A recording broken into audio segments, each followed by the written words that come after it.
We, citizens of Vilnius, remember well the difficult beginning of our independence. The joy over the re-establishment of our state had hardly subsided when at the end of 1918 Bolshevik troops broke into Lithuania. They were following the retreating German army, and by the end of January 1919 they occupied two-thirds of Lithuania, including Vilnius, Ukmergė, Panevėžys, Šiauliai and Telšiai.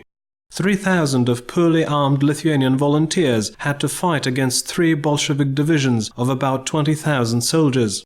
Vincas Mickevičius, nicknamed Kapsukas, proclaimed Soviet power in Bolshevik-occupied territories, while the real government of Lithuania moved to Kaunas.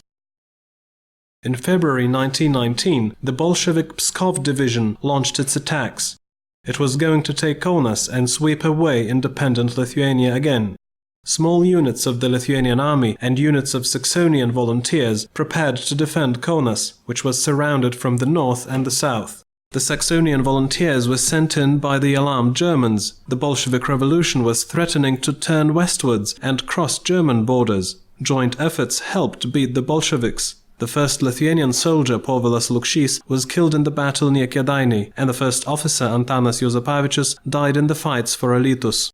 The Lithuanian army started growing stronger. In March 1919, the Lithuanians started an offensive in the direction of Vilnius, and Germans, together with Lithuanian guerrillas, ousted the international Bolshevik division from Samogitia. In April and May, assisted by the Germans, we reclaimed Ukmergė, Panevėžys and Utena. The Lithuanian army, led by General Silvestras Žukauskas, completely ousted the Bolsheviks from Lithuania by the end of August. Thus, after half a year of battles, all the occupied Lithuanian territory was reclaimed from the Bolsheviks.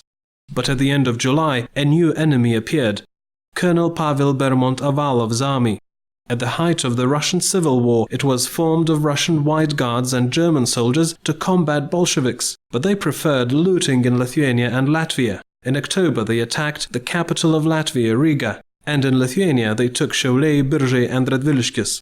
The insolent army of White Guards was fully smashed on the 21st and 22nd of November in the battle near Radviliškis, and by the end of 1919, the Bermontniks fled to Germany. At the beginning of Lithuanian independence, we had quite specific relations with Poland. For some reason, the Poles were confident of having certain natural rights to Lithuania and were of the opinion that Lithuanians were eager to be in Poland and to be ruled by the Poles. Poland's leader, Józef Pilsudski, saw Lithuanians in a Lithuanian-Polish federation similar to the former joint Lithuanian-Polish state at its decline at the end of the 18th century.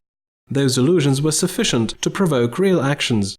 The first conflicts started in April 1919, when the Polish army, which was also combating Bolsheviks, flanked the Lithuanians and occupied Vilnius. Besides, Poles started accusing Lithuanians of allegedly permitting the Bolsheviks to use the territory of Lithuania for their battles against Poland.